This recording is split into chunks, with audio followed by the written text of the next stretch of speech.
സിമ്പിളായിട്ട് അടിപൊളി ഒരു അയിലക്കറിയുടെ റെസിപ്പി പറഞ്ഞു തന്നാലോ? അയില നല്ല വൃത്തിയായിട്ട് കഴുകണേ. തലയ്ക്കുള്ളിൽ കറുത്ത ഒരു മെഴുക് പോലത്തെ സാധനം ഉണ്ടാകും, കൊഴുപ്പ് പോലെയുള്ള. അത് നല്ല രീതിയിൽ കൈകൊണ്ട് എടുത്ത് കളയണം കേട്ടോ. അത് കളയാത്തത് കൊണ്ടാണ് പലർക്കും മീൻ കഴിക്കുമ്പോൾ വയറുവേദന ഉണ്ടാകുന്നത്. ആ ബ്ലാക്ക് കളഞ്ഞാൽ പിന്നെ ആ പ്രശ്നം ഉണ്ടാവില്ല കേട്ടോ. എന്നിട്ട് തക്കാളി കേട്ടോ, ഞാൻ 4 തക്കാളി എടുത്തിട്ടുണ്ട്. കുഞ്ഞു തക്കാളി ആയതുകൊണ്ട് 4 തക്കാളി എടുത്തിട്ടുണ്ട്. 4 പച്ചമുളക് എടുത്തിട്ടുണ്ട് കേട്ടോ. ചീന്തി ഇടുക കേട്ടോ, പച്ചമുളകും ചീന്തി ഇടുക. എന്നിട്ട് അതിലേക്ക് നമ്മൾ നല്ല പുളി എടുത്ത് കൈകൊണ്ട് നല്ല തിരുമ്മി അതിലെ വെള്ളം മാത്രം അതിലേക്ക് ഒഴിക്കുക കേട്ടോ. ഒരു 2-3 പ്രാവശ്യം ഒഴിക്കുക കേട്ടോ. അത്യാവശ്യം പുളി വേണേ, നല്ല ടേസ്റ്റ് ഉണ്ടാവുള്ളൂ. അതിലേക്ക് വെളുത്തുള്ളി ചതച്ചിട്ടിട്ടും വേണം കേട്ടോ. അപ്പോഴാണ് അയിലക്കറിയുടെ യഥാർത്ഥ ടേസ്റ്റ് നമുക്ക് കിട്ടത്തുള്ളൂ. സിമ്പിളായിട്ട് ഉണ്ടാക്കാം കേട്ടോ, വളരെ സിമ്പിളാണ്. നമുക്ക് വീട്ടിലുള്ള സാധനങ്ങൾ വെച്ച് തന്നെ ഉണ്ടാക്കാം. ഒരു പ്രാവശ്യമെങ്കിലും ഉണ്ടാക്കി നോക്കണേ, വളരെ സ്വാദാണ്. നമുക്ക് വീട്ടിൽ ആരെങ്കിലുമൊക്കെ വരുമ്പോഴും ഉണ്ടാക്കി കൊടുക്കാൻ പറ്റും.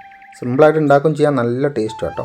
അതുപോലെ നമ്മൾ രാവിലത്തെ ചപ്പാത്തിക്കോ പൊറാട്ടയ്ക്കൊക്കെ അടിപൊളി ടേസ്റ്റാണ്.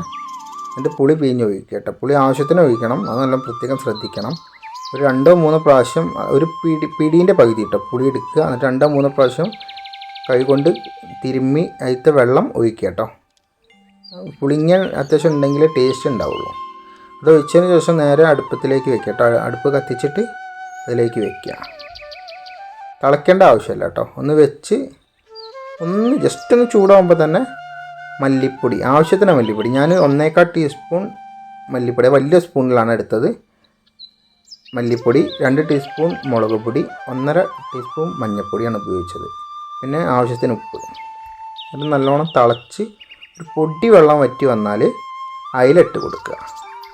അയിലിട്ട് കൊടുത്തതിന് ശേഷം ഒന്ന് വറ്റി വന്നതിന് ശേഷം കുറച്ച് വെളിച്ചെണ്ണ തൂകിയിട്ട് നമുക്ക് എടുക്കാം കേട്ടോ. അടുപ്പ് നല്ലോണം കത്തിക്കണം. കഴിയുന്നതും വിറകടുപ്പിൽ ഉണ്ടാക്കാൻ ശ്രമിക്കുക. അതിന് ടേസ്റ്റ് മാറ്റം ഉണ്ടാവും കേട്ടോ. കാരണം നമ്മൾ ഗ്യാസിൽ വയ്ക്കുമ്പം ചൂടിന് മാറ്റം ഉണ്ടാവും. അതുകൊണ്ട് എല്ലാ ഭാഗവും ഒരുപോലെ ചൂടാവില്ല. അപ്പോൾ ആ ടേസ്റ്റ് മാറ്റം വരും കേട്ടോ. ഇത് അടിപൊളി ടേസ്റ്റാണ്. അപ്പം ഒരു പ്രാവശ്യമെങ്കിലും ഇതെല്ലാവരും ഉണ്ടാക്കി നോക്കണേ.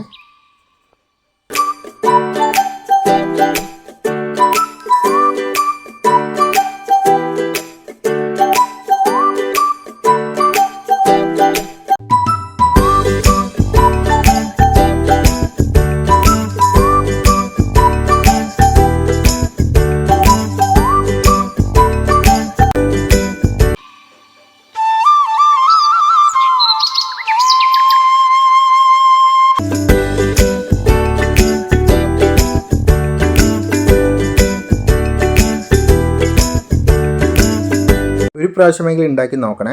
എല്ലാവർക്കും ഇഷ്ടപ്പെട്ടു കേട്ടോ. നാടൻ അയിലക്കറിയാണ്. ഒരു പ്രാവശ്യമെങ്കിലും എല്ലാവരും ഉണ്ടാക്കി നോക്കണേ.